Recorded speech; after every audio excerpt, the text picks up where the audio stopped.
नमस्कार दोस्तों। आज मैं जो बात आपको बताने जा रहा हूं वो किसी एक आदमी की कहानी नहीं है।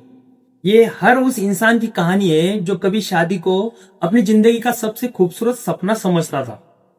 हमारे यहाँ शादी को 7 जन्मों का बंधन कहा जाता है, पर आज देश में हालात ऐसे हैं कि लोग 7 जन्म तो बहुत दूर की बात है, यहाँ 7 साल, 7 महीने, अरे 7 दिन तक पति पत्नी एक दूसरे को सहन नहीं कर पाते।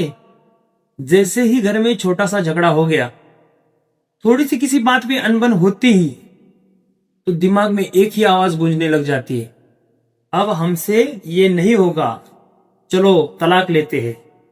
लड़का भी यही सोचता है और लड़की भी यही सोचती है। लेकिन सवाल ये है, क्या तलाक सच में एक समाधान है या फिर ये सिर्फ गुस्से में लिया गया सबसे खतरनाक फैसला?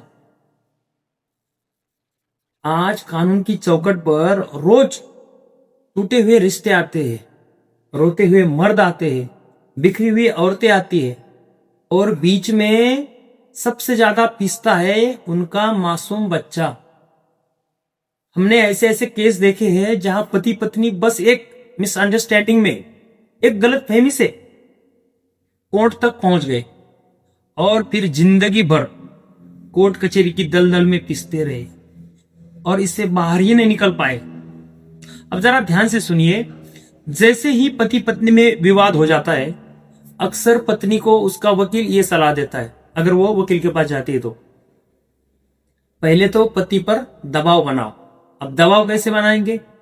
पति पर, उसके परिवार वालों पर 498 ये डालो, डोमेस्टिक वायलेंस की केस डालो, सीआरपीसी 125 लगा दो। मतलब उस पर इतना प्रेशर डालो कि आदमी झुक जाए, आपके सामने वो झुक जाए, डर जाए और जो भी तुम चाहो वो सारी शर्तें वो मान ले। अब यहां एक बात समझिए, जब किसी व्यक्ति पर झूठे आरोप लगते हैं ना, तो वो आदमी सिर्फ कानूनी तौर पर नहीं टूटता, वो अंदर से टूट जाता है। उसके दिमाग में एक ही बात चलती रहती है, जिस औरत के लिए मैंने सब कुछ किया, आज वही मुझ पर झूठे इल्जाम लगा रही है। यहीं से पति के अंदर गुस्सा आता है, उसका ईगो हर्ट होता है और फिर वो बोलता है, अब मुझे तलाक चाहिए, मुझे नहीं रहना ऐसी औरत के साथ। और यहीं पर 90% मर्द अपनी जिंदगी की सबसे बड़ी गलती कर बैठते। देखिए, कोर्ट में ये मायने नहीं रखता कि आप अंदर से कितने टूटे हो, आपने क्या क्या दर्द झेला है। कोर्ट ये देखता है किसने क्या फाइल किया। जैसे ही पति तलाक का केस फाइल कर देता है, पत्नी कोर्ट में जाकर एक लाइन बोल देती है, जज साहब मैं तो रहना चाहती हूं, इन्होंने मुझे छोड़ दिया, अब बताइए। ऐसे में कोर्ट क्या कहेगा? उनको तो यही लगेगा पति ही गलत है और उसी दिन से पत्नी का केस स्ट्रांग बन जाएगा और पति का केस वीक पड़ जाएगा। पता है दोस्तों, कोर्ट हमेशा क्या चाहता है? कोर्ट कभी भी तुरंत तलाक क्यों नहीं देना चाहता?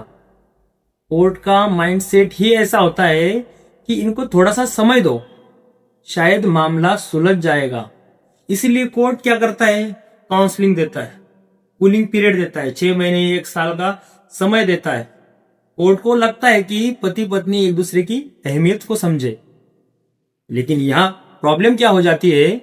पति इमोशनली टूट चुका होता है कि अब वो किसी की सुनना ही नहीं चाहता।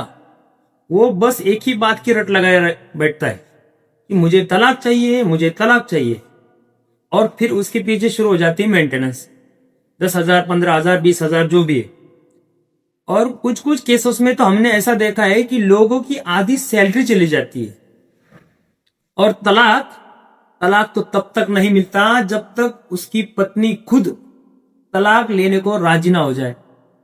अब मैं आपको बताता हूं वो सॉल्यूशन जो 90% लोग नहीं जानते, और अगर जानते भी हैं तो इसको ठीक से नहीं समझ पाते। डिवोर्स से बेहतर एक रास्ता है, वो है जुडिशियल सेपरेशन, यानी सेक्शन 10। इसका मतलब ये नहीं होता कि आप कमजोर हो, कमजोर रास्ता अपना रहे हो। इसका मतलब ये होता है कि आप समझदार हो, दिमाग से जा रहे हो। अब यहां एक बात आपको जरूरी बात समझा देता हूं। कई लोगों को लगता है जुडिशियल सेपरेशन कोई शॉर्टकट है या फिर कोई सोची समझी चाल है, लेकिन दोस्तों ऐसा नहीं है। ये हमें कानून के द्वारा दिया गया एक पूरी तरह लीगल रास्ता है।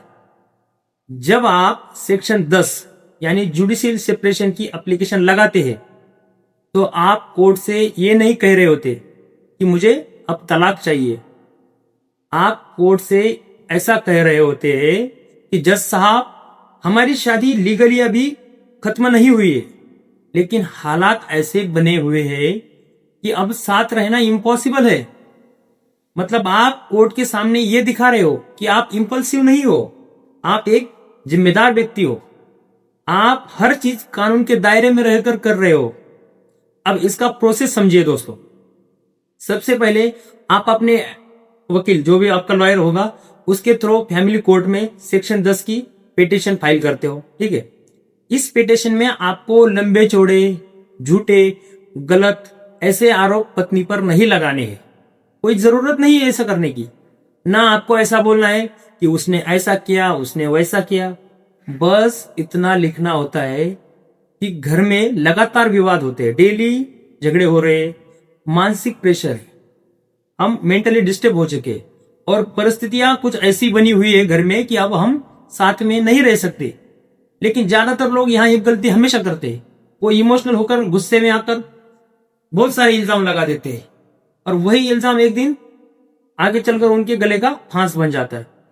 क्योंकि जितने झूठे आरोप होंगे उतना ही उनको साबित करने का प्रेशर बना रहेगा। सेक्शन 10 में कोर्ट सबसे पहले क्या करेगा? कोर्ट बोलेगा ठीक है, पहले काउंसलिंग करते, मतलब आपको और आपकी पत्नी को काउंसलर के सामने बिठा दिया जाएगा। काउंसलिंग कोई पनिशमेंट नहीं है, ये कोर्ट का आखिरी एफर्ट है आपका रिश्ता बचाने के लिए। अब यहां दो पॉसिबिलिटीज होती है। पहली क्या होगी? काउंसलिंग के दौरान दोनों को एहसास हो जाएगा, पति पत्नी दोनों को भी लगेगा कि यार शायद रिश्ता बचाना चाहिए या फिर रिश्ता बचाया जा सकता है, तो सेपरेशन यहीं पे खत्म हो सकता है। और कोर्ट भी यही चाहता है कि रिश्ता खत्म ना हो, उनका आपस में सुलह हो जाए। और दूसरी पॉसिबिलिटी क्या होगी? काउंसलिंग के बाद भी बात ऐसी रहेगी कि साथ रहना पॉसिबल नहीं होगा, तो कोर्ट ऐसे में क्या कहेगा? ठीक है, अब आप लोग जुडिशियली सेपरेटेड माने जाएंगे। मतलब कानून की नजर में आप पति पत्नी तो रहेंगे, लेकिन साथ रहने की कोई आप पर मजबूरी नहीं होगी। जुडिशियल सेपरेशन के बाद आप आराम से अलग अलग रह सकते हो, कोई वैवाहिक संबंध बनाने की बाध्यता भी आप पर नहीं होगी। फॉल्स एलिगेशन के चांसेस भी कम हो जाएंगे, रोज रोज के झगड़े भी बंद हो जाएंगे, बच्चों का जो कस्टडी का इश्यू होता है वो भी सेफ रहेगा। और सबसे जरूरी बात, कोर्ट रिकॉर्ड में यह दर्ज हो जाता है कि सेपरेशन कोर्ट के आदेश से चल रहा है। जो आप पति पत्नी अलग रह रहे हो वो कोर्ट के आदेश से है, ना कि अपनी मनमानी से। अब लोग क्या पूछते हैं, जुडिशियल सेपरेशन के बाद मेंटेनेंस का क्या होगा? तो ध्यान से सुनिए भाई, यहां कोर्ट क्या देखता है, कौन किस पर डिपेंडेंट है। अगर पत्नी जेन्युइनली आप पर डिपेंडेंट है तो कोर्ट सिर्फ रीजनेबल एक्सपेंसेस डिसाइड करता है, जो नॉर्मल जो खर्चा है उस हिसाब से उतना खर्चा आप पर लगा देता है।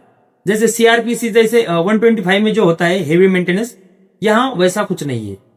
अब सबसे पावरफुल पॉइंट, अगर आपका 2 से 3 साल तक जुडिशियल सेपरेशन चलता है और कोई मैरिटल रिलेशनशिप नहीं रहता, तो यही सेपरेशन का फंडा फ्यूचर में आपका सबसे स्ट्रॉन्ग डिवोर्स ग्राउंड बन सकता है।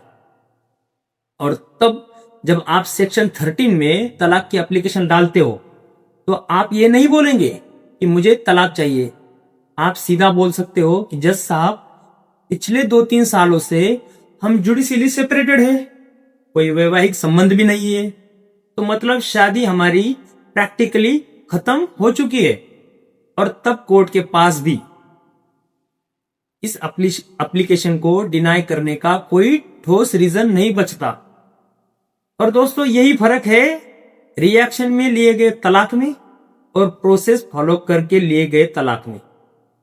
पहला रास्ता जिंदगी बर्बाद करता है और दूसरा रास्ता जिंदगी को कंट्रोल में रखता है।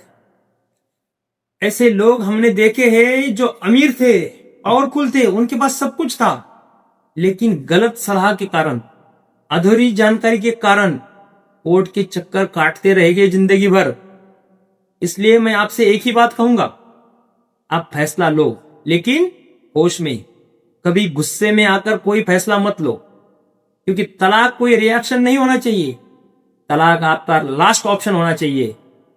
तो दोस्तों, आज की ये इंफॉर्मेशन देने वाली वीडियो आपको कैसी लगी कमेंट में जरूर बताना, हमें आपके राय का इंतजार रहेगा। और अगर आप भी एक मर्द है तो इस चैनल को सब्सक्राइब किए बिना मत जाना। क्यों? क्योंकि ये चैनल, यहां पर मर्द का दर्द छुपाया नहीं जाता, यहां मर्द का दर्द दिखाया जाता है, सुनाया जाता है। धन्यवाद।